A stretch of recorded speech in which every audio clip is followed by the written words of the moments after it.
Primero vamos a hacer un repaso rápido de la anatomía y fisiología. Por favor, pueden apagar sus micrófonos para poder, estimados alumnos, pueden apagar sus micrófonos.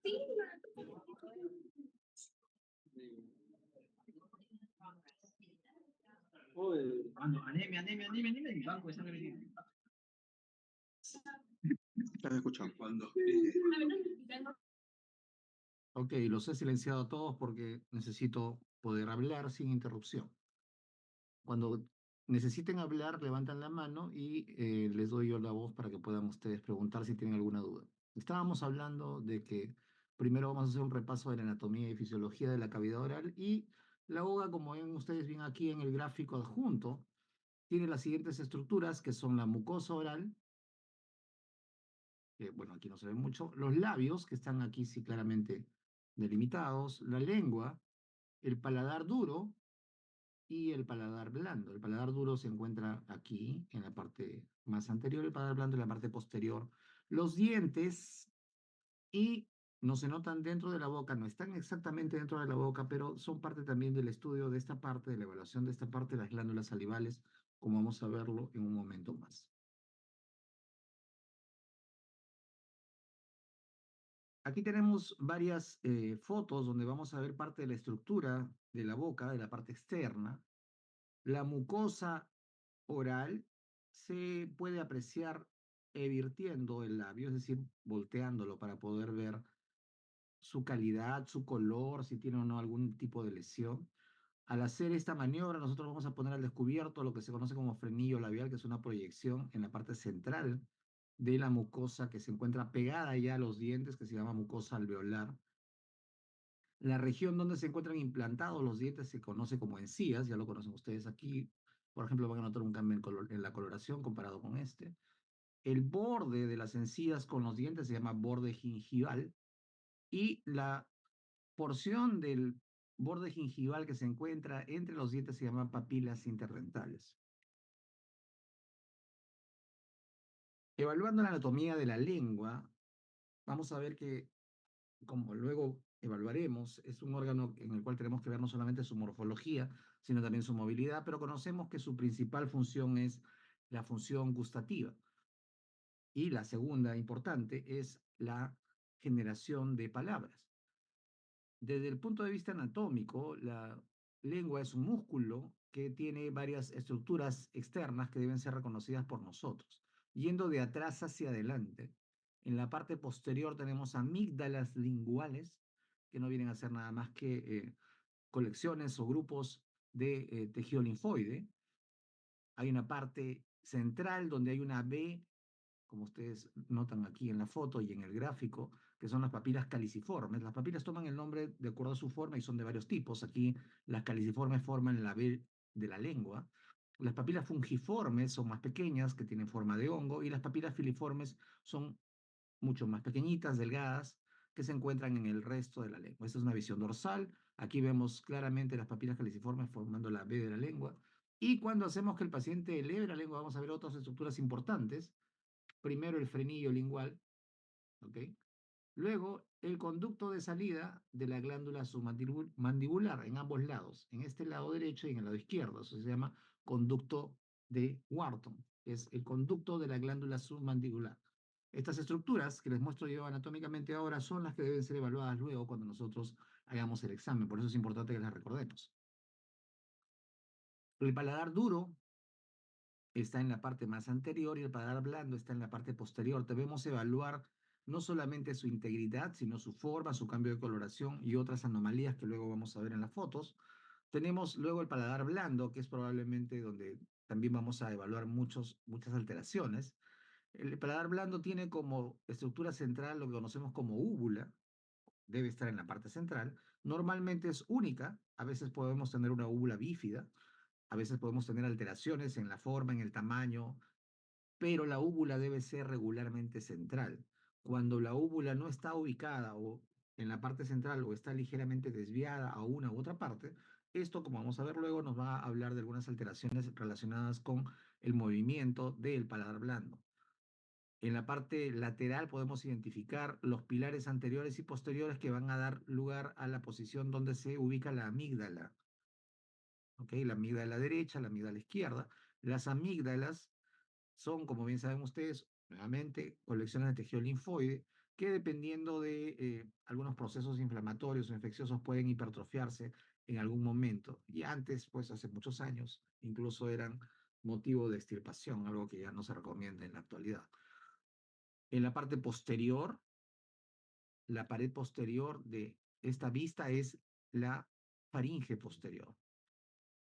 Aquí vemos un corte sagital para ver nuevamente las estructuras, el paladar duro, el paladar blando hacia atrás con la úvula, la lengua prominente dentro de la cavidad oral y la parte posterior es la faringe posterior, la pared posterior de la cavidad oral. La cavidad oral, como dicen ustedes, hacia adelante está limitada por los labios, hacia arriba por el paladar duro y blando, hacia abajo por el piso de la lengua y hacia atrás por la faringe posterior. Los dientes son extensiones ectodérmicas que tienen, como bien saben ustedes, la función de triturar los alimentos. Y no vamos a entrar en mucho detalle porque finalmente esto no es parte exacta o directa de nuestra profesión, pero tienen una estructura que ustedes ya deben conocer. El esmalte, que es la parte más externa, la dentina y la pulpa, donde se encuentran los elementos vasculonerviosos. Adicionalmente, en el implante del diente sobre el hueso hay una porción adicional que se llama cemento, ¿no?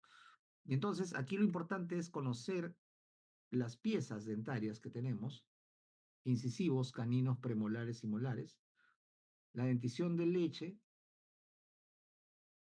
10 piezas por arcada, superior e inferior son 20, y luego la dentición definitiva, 32 piezas, 16 por arcada. Esto es importante conocerlo porque en algún momento cuando hagamos la evaluación semiológica de la cavidad oral deberemos también de manera concreta poder señalar si existen piezas ausentes, si existen piezas supernumerarias y debemos además describir cuál es el estado de conservación y de limpieza de las piezas dentarias. Otra estructura que les había hablado hace un momento y que es importante que nosotros conozcamos, su ubicación anatómica y sus alteraciones son las glándulas salivales. Tenemos tres tipos mayores de glándulas salivales alrededor de la boca, no están dentro de la boca como bien saben ustedes. Primero la más grande, la glándula parótida, que tiene un ducto parotídeo o conducto de esteno, que desemboca alrededor del segundo molar superior en ambos lados, derecho e izquierdo, y que va a ser un punto también de evaluación. La glándula sublingual tiene sus ductos sublinguales, también que desembocan dentro del conducto mayor o conducto de Wharton, debajo de la lengua, como ustedes han visto en la foto anterior, y la glándula, perdón, la sublingual y la submandibular tiene conductos que atraviesan la misma glándula y también la sublingual y finalmente van a desembocar también en el conducto de Wharton. Estos son los tres grupos de glándulas salivales que además debemos evaluar.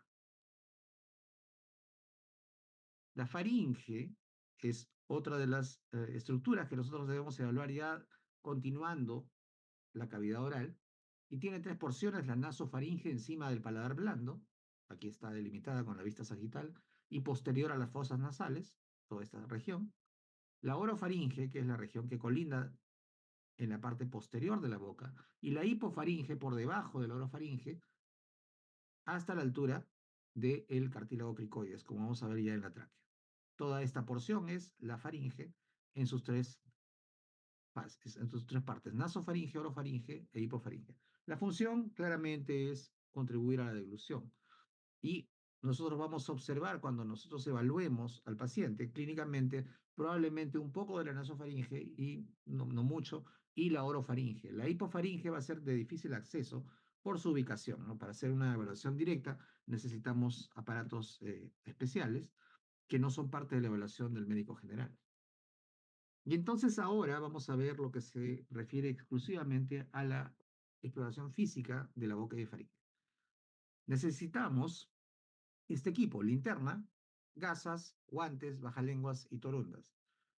El médico para evaluar la boca y faringe debe estar de pie o sentado delante del paciente, quien deberá estar en la silla con la cara bien iluminada. Cuando el paciente tenga prótesis, tenemos que solicitarle que se retire la prótesis. Las técnicas que utilizamos aquí son inspección y palpación. La inspección, como bien saben ustedes, no solamente es mirar, sino además oler. Y eso va a ser muy importante. En cuanto al olor, cuando el paciente tiene un mal olor, eso se conoce como halitosis. La halitosis puede ser parte o una manifestación de una enfermedad local, por ejemplo, un problema de las piezas dentarias, un problema en la cavidad oral directamente, o puede ser una alteración sistémica. Y aquí clásicamente se han descrito tres olores típicos, ¿no? La halitosis o el aliento en el paciente urémico, el paciente con insuficiencia renal, la halitosis o el aliento en el paciente con cetoacidosis diabética y en el paciente con insuficiencia hepática. En el paciente con uremia, el aliento urémico, tenemos aquí las sustancias que producen el olor distintivo y si ustedes quieren compararlo con algo, sería como el olor a la orina, ¿no? Porque es lo que tenemos en el paciente que tiene enfermedad renal crónica, los productos nitrogenados aumentados, la urea está bastante elevada y lo que vamos a sentir es un olor como a orina en el aliento del paciente, lo cual es bastante desagradable, como ustedes pueden imaginarse. El aliento del paciente con cetoacidosis diabética está producido por estas sustancias, por estos compuestos volátiles, y se describe típicamente como un aliento a frutas o un aliento a manzana.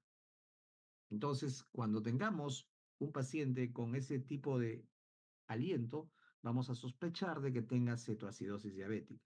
Obviamente va a estar aunado a una serie de trastornos adicionales, ¿no? Trastorno del sensorio, de repente ya vamos a tener la historia de que el paciente tiene el diagnóstico de diabetes o a veces podría estar debutando con una cetoacidosis diabética. Y en el caso de la insuficiencia hepática, estas son las sustancias que producen el olor y el olor se describe como un olor dulzón o un olor a moho.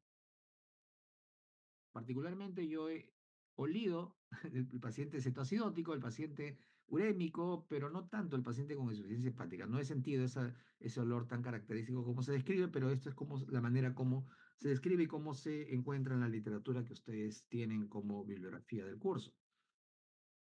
Aparte de sentir el olor, tenemos que mirar todas las partes de la cavidad oral, de la faringe y luego del cuello, cuando pasemos al otro segmento. Y tenemos muchas alteraciones que podemos evaluar primero en los labios, que es la parte externa de la boca. Podemos ver desviación de la comisura, y este es un caso típico de una parálisis facial. Vemos una desviación clara de la comisura labial. Podemos encontrar algunas lesiones angulares, que no están en esta foto, sino en otras posteriores, alteraciones de la coloración, palidez, cianosis, manchas pigmentadas, como estas que se encuentran aquí en la enfermedad de Peutz-Jeghers, que es la poliposis colónica familiar. Podemos encontrar lesiones tumorales, como vemos aquí, vesiculares, otras más consistentes, esto es probablemente un cáncer de labio, y además tenemos que valorar la apertura oral. No lo había remarcado en la diapositiva anterior, pero si hay una apertura oral mayor de 35 milímetros, podría indicar que hay una subluxación del maxilar inferior de la mandíbula. Miren ustedes, tenemos aquí lesiones en el labio que están en varios estadios de desarrollo, pero claramente pueden corresponder a una lesión de tipo herpética. Aquí ya les había mostrado esto. Fíjense, aquí hay lesiones tipo telangiectásica en el paladar duro. Vamos a ver aquí más lesiones, lo que les había hablado, la queilitis. Aquí hay un cambio de coloración bastante sugerente de una enfermedad neoplásica o una queilitis actínica. Aquí están los labios hinchados. Si ustedes se dan cuenta bien, se han borrado un poco los surcos regulares que debemos observar en los labios. Esto es un angioedema. Aquí otra lesión de herpes. Aquí otra lesión de carcinoma epidermoide. Y aquí nuevamente una imagen de un paciente que tiene enfermedad o síndrome de Peutz-Jeghers.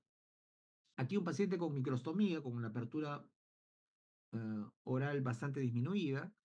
Y aquí vemos un cambio de coloración importante en los labios que corresponde a un paciente con cianosis.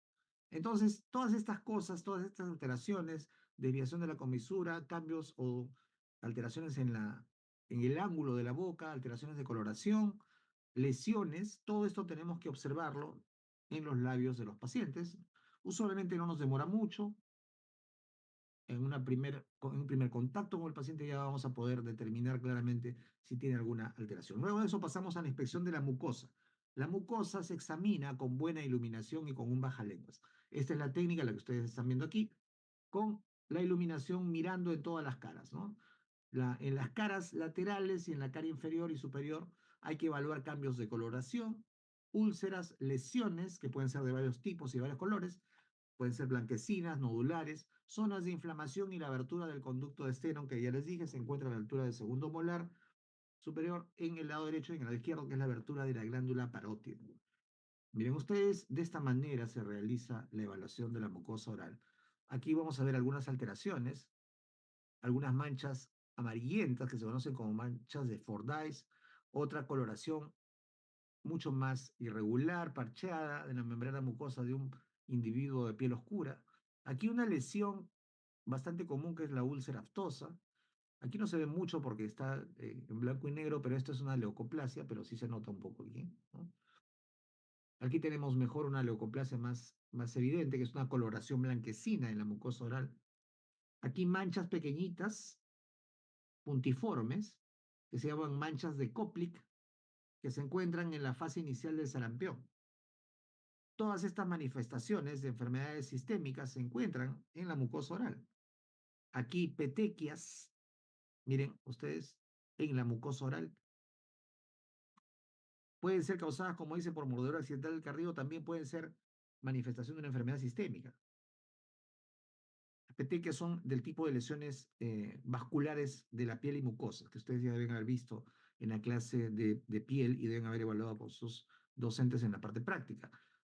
Seguidamente vamos a pasar a la inspección de las encías y los dientes. Primero debemos evaluar el color de las encías. La mucosa oral y las encías tienen más o menos el mismo color, es un color rosado. Se puede estar mucho más pálido si el paciente se encuentra con anemia.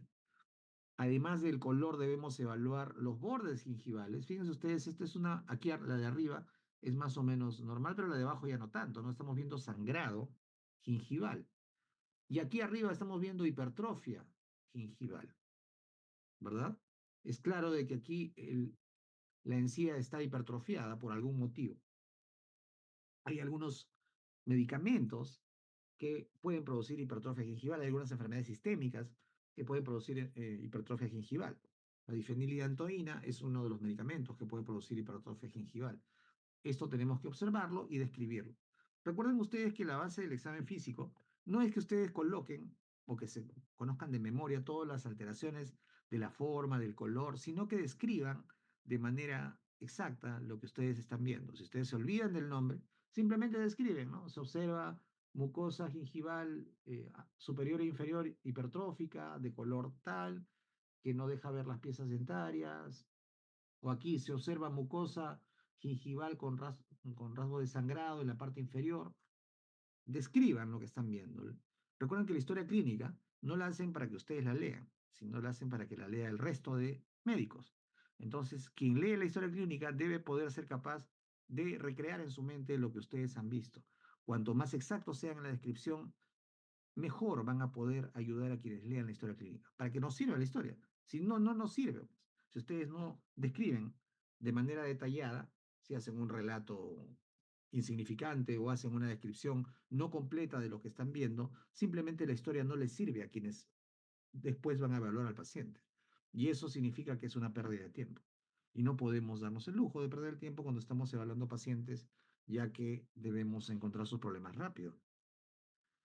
Otras alteraciones de las encías, que no voy a hablar en mucho detalle, pero sí quiero mostrarles, miren la inflamación de las encías justo en el margen dental, una gingivitis necrosante, otro color, otra forma de la lesión, hiperplasia gingival que ya habíamos visto en la diapositiva anterior, aquí, ¿no?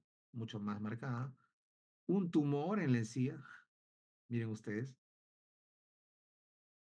aquí hay una tricción dental, bueno, hay una recesión de la encía porque las piezas se desgastan, hay cambios en la coloración de las piezas dentarias, como ustedes están viendo aquí, una erosión dentaria por acción química, la abrasión de los dientes, miren ustedes cómo se notan esos bordes, ¿no? De otro color, un color medio marrón, y aquí una anomalía morfológica de los dientes, que ya afortunadamente cada vez es menos probable que veamos, que se llaman dientes de Hutchinson y se ven en la sífilis congénita, ¿no? Como un diente que tiene así colmillito, ¿no? Es un colmillito cada diente. Es una alteración bien típica. Fíjense ustedes cómo la implantación de los dientes también está separada y tienen esta forma característica. Eso se ve en sífilis congénita. Repito, ya no se ve con mucha frecuencia, afortunadamente, porque ya los pacientes que tienen cualquier enfermedad de transmisión sexual, afortunadamente pueden ser identificados rápidamente y recibir tratamiento oportuno. Entonces, cuando estamos evaluando las encías, estamos evaluando paralelamente los dientes, su color, su forma, su implantación, su desgaste, la ausencia o no de piezas y de curaciones, como en este caso, que también deberemos describir de manera sucinta en nuestra historia clínica. Luego de ello, vamos a pasar a la evaluación del paladar duro y el paladar blando. Fíjense ustedes, son muchas estructuras que tienen que evaluar en la boca, pero a pesar que son muchas, lo pueden ir haciendo de manera secuencial y bastante rápido. Primero inspeccionamos el paladar duro, con la boca abierta y con linterna para detectar anomalías en su forma, arquitectura, color, tumores, masas, placas o lesiones. Fíjense ustedes, acá es claro de que no hay un cierre en el paladar, ¿verdad? Y esto implica desde el paladar duro hasta el paladar blando. No hay acá la úvula, no se ve al menos. Aquí tenemos una lesión, una úlcera, una lesión que perfora el paladar duro, ¿ok? Entonces, hay otras lesiones que lo voy a mostrar más adelante, pero nosotros debemos mirar atentamente al paciente en esta posición con la cabeza hacia arriba, ¿ok? Para poder evaluar bien la integridad del paladar duro y luego pasar a ver el paladar blando. En el paladar blando, como ustedes están viendo aquí, se evalúa el color, la presencia de lesiones, como están viendo ustedes aquí. Aquí también una lesión vascular. Tumores, arquitectura y la posición de la úvula. Nosotros podemos evaluar además la movilidad del paladar blando. Esto está eh, manejado por el décimo par craneal, que es el neumogástrico o vago. Entonces, las desviaciones de la úvula se corresponden a lesiones que ocupan espacio, digamos que hay una lesión de un absceso perimedular y eso lo va a desplazar hacia el lado contrario, o a lesiones del décimo par, que también lo va a desviar al lado contrario. Si yo veo la úvula desviada hacia la izquierda y no hay ningún tumor que está desplazando la úvula, entonces yo puedo sospechar que hay una lesión en el décimo par del lado derecho, si la úvula está desviada al lado contrario. ¿Ok? Entonces, las dos razones por las cuales puede estar desviada la úvula, o una de las dos razones, son lesiones que ocupan espacio o parálisis del décimo par. En ambos casos, tanto en una lesión que ocupa espacio como una parálisis del décimo par, la úvula se desvía hacia el lado contrario del lado afectado. ¿Ok? Esto es muy importante porque van a ver luego que vamos a ver movimientos, reflejos nauseosos y todas esas cosas que tenemos que evaluar en qué lado se sospecha que está la lesión. Vemos aquí lesiones de enfermedades sistémicas que afectan el paladar duro y o el paladar blando. Vamos a empezar por aquí. Torus palatino es un crecimiento óseo en la línea media del paladar duro. Miren esto, es como una hipertrofia, ¿no? En el medio justo del paladar duro. Es más o menos frecuente en los adultos. Yo he visto algunos casos y su tamaño y lobulación varía. Aquí ven uno que está como en 4, ¿no? Si tenemos una caída de la reunión por restricciones de mi cuenta, volvemos a entrar al mismo salón. Ya lo voy a poner aquí en el chat. Cópienlo de una vez, por favor.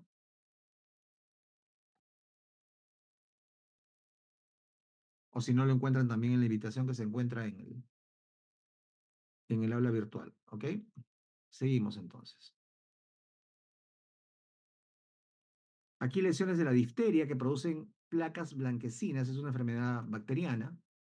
Ya no se encuentra mucho porque colocamos la vacuna triple, difteria, pertussis, tétanos. Sin embargo, como ha habido pues, un auge de los antivacunas en los últimos años, es probable que todavía podamos encontrar algunos casos.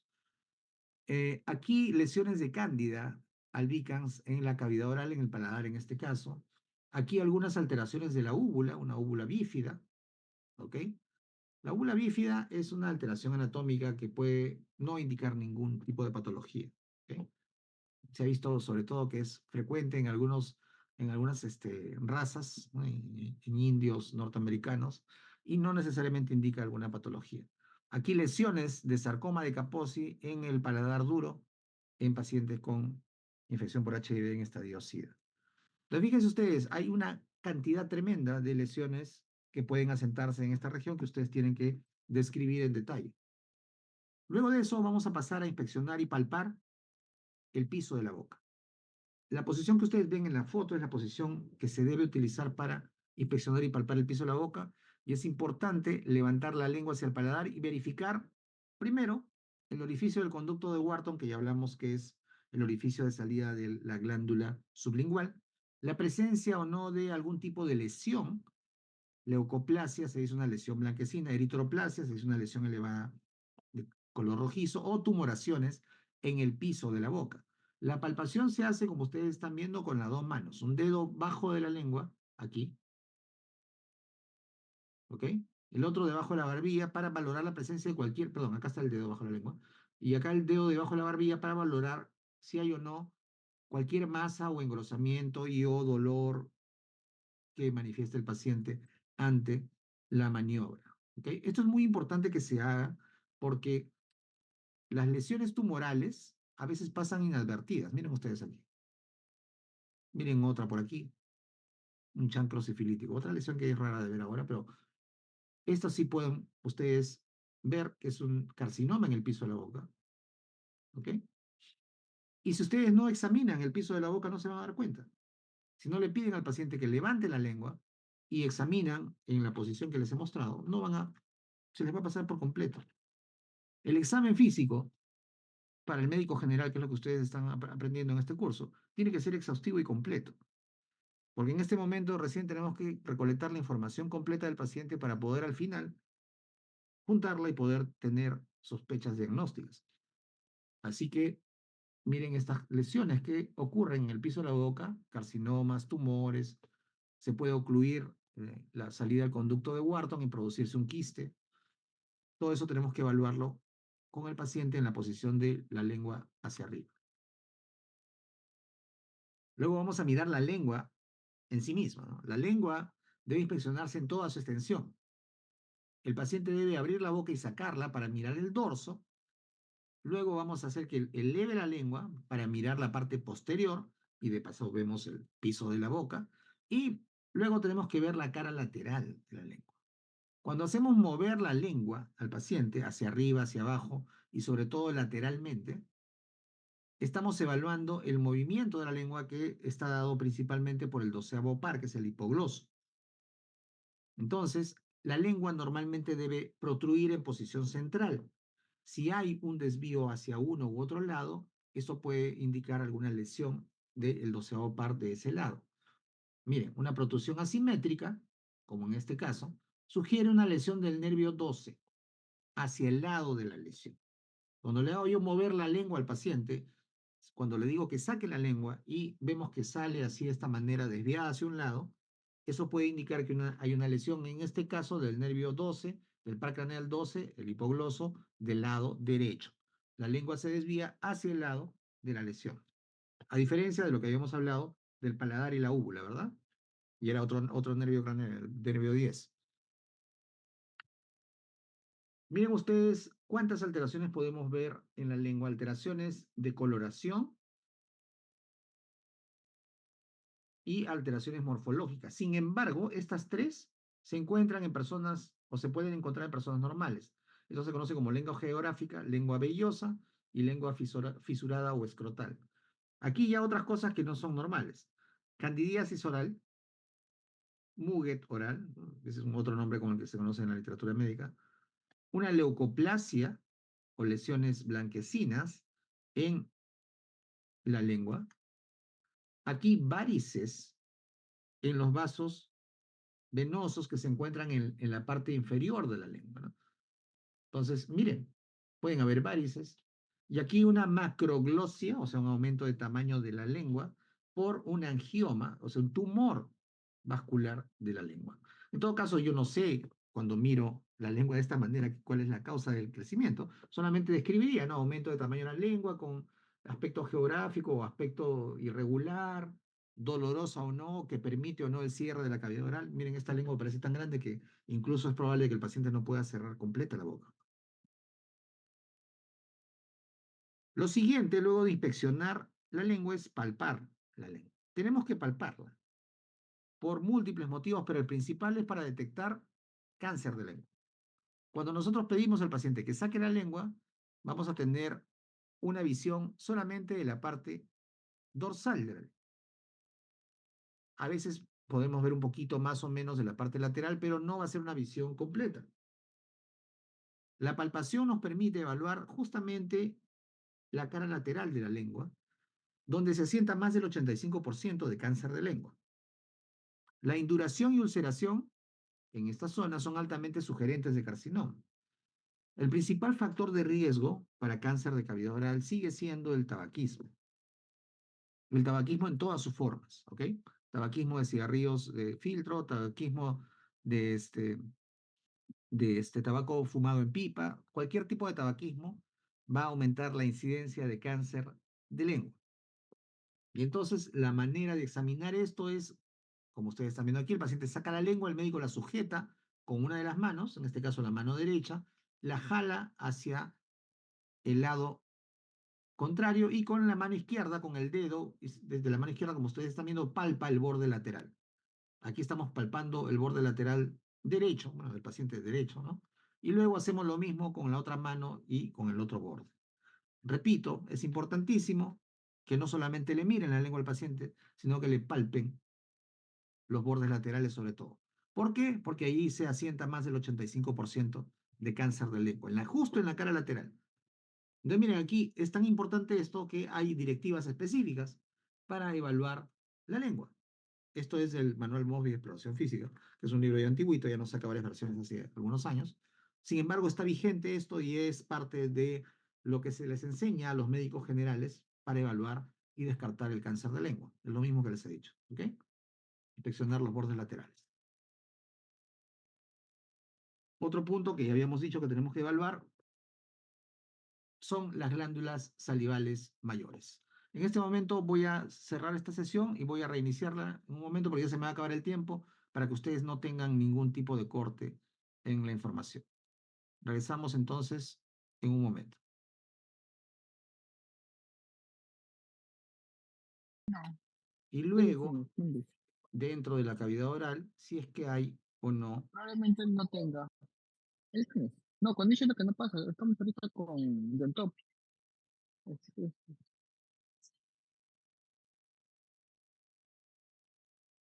Dentro de la cavidad oral debemos mirar los orificios de drenaje de Stenon, que es de la glándula parótida, y de Wharton, que es de la glándula sublingual.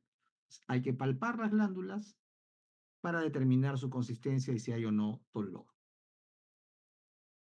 En la faringe, esto es una parte del examen que ustedes ya conocen, que es muy frecuente, hay que ver el paladar y la orofaringe con un bajalengua cilinterna. Esta es la técnica. Hay que mirar la faringe posterior, mirar cómo se encuentran las amígdalas, la posición de la úvula y pedirle al paciente que diga A para ver el movimiento de la úvula. Fíjense ustedes, hay que mirar, como digo, si es que hay algún tipo de lesión o no. Y en el movimiento, cuando el paciente dice A, estamos evaluando la movilidad del paladar blando. ¿Ok? Si hay parálisis del décimo par craneal, el paladar no se eleva y la úvula se desvía hacia el lado opuesto. Ya habíamos dicho antes esto. ¿Ok? Además, debemos evaluar el reflejo nauseoso en estos puntos que están marcados aquí en check. ¿Ok? Si yo coloco el bajalenguas en estos puntos, voy a desencadenar el reflejo nauseoso, lo cual es normal. Está relacionado con el noveno par, que es la vía aferente, y el décimo par craneal, nuevamente el nervio vago, es el que va a ser la vía eferente. Entonces, nosotros, no se olviden, tenemos que primero evaluar la movilidad y luego desencadenar el reflejo nauseoso. Fíjense ustedes, en el paladar y en la faringe podemos encontrar muchas alteraciones. Aquí tenemos amígdalas hipertróficas, aquí tenemos lesiones de mononucleosis en las amígdalas, aquí pseudomembranas en la difteria, ¿ok? Faringes enrojecidas pero sin exudado, y aquí con exudado. Debemos describir todo lo que estamos viendo. Esta es la técnica en la presentación que ustedes tienen está incrustada la dirección. Les pido que después verifiquen el video completo.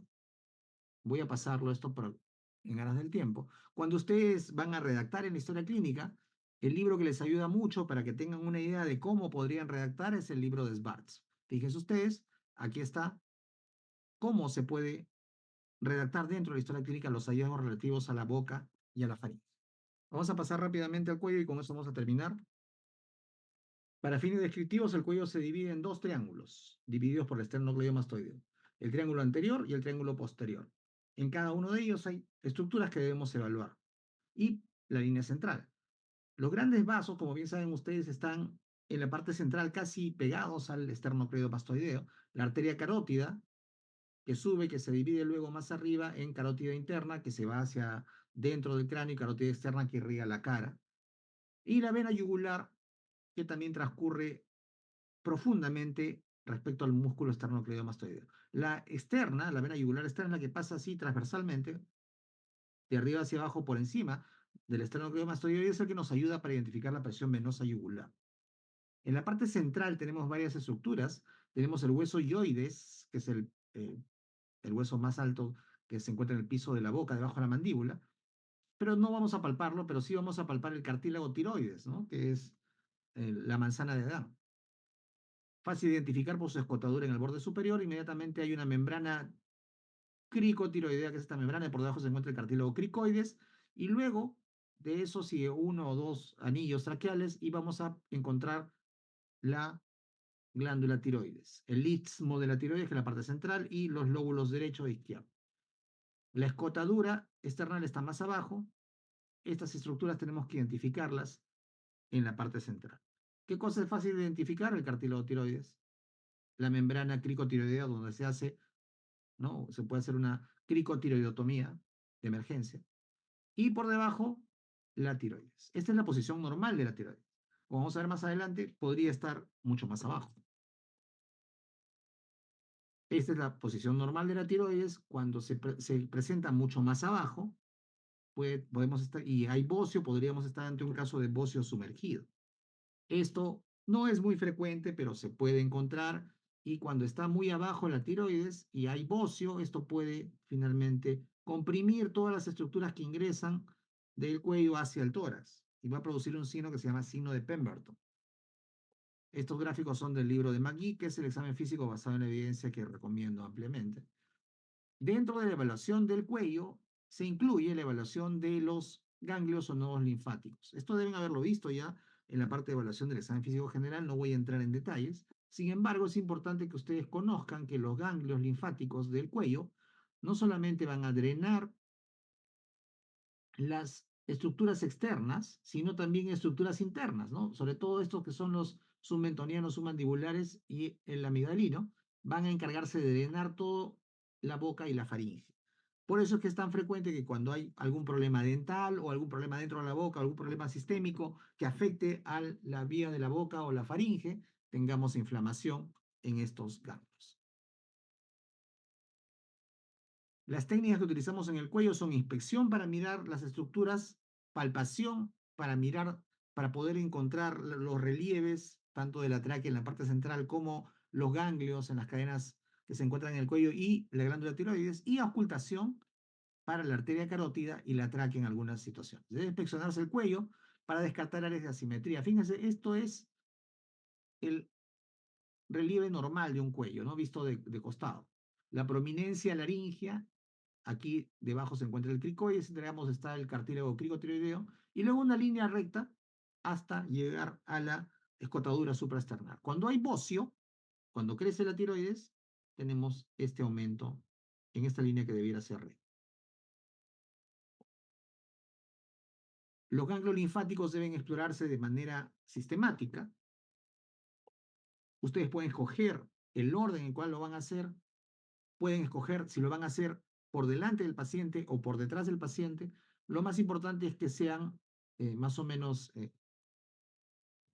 acuciosos para poder tocar todos los grupos ganglionares, de arriba hacia abajo o de abajo hacia arriba, siguiendo algún orden. Aquí este es un orden sugerido, empezar por los occipitales, luego retroauriculares, bajar, cadena cervical posterior, si pueden tocar la cervical, perdón, la cadena profunda, luego cervical anterior, supraclavicular, suben nuevamente hasta los ganglios que están submandibular, submentoniano, y luego terminan con el preauricular.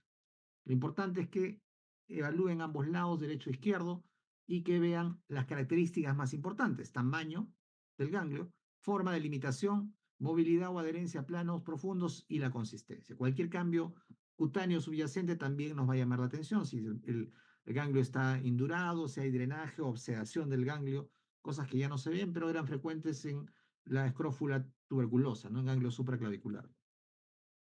Aquí tenemos dos videos en donde uno van a ver la técnica de evaluación de los ganglios linfáticos cervicales desde la parte posterior del paciente y aquí desde la parte anterior del paciente.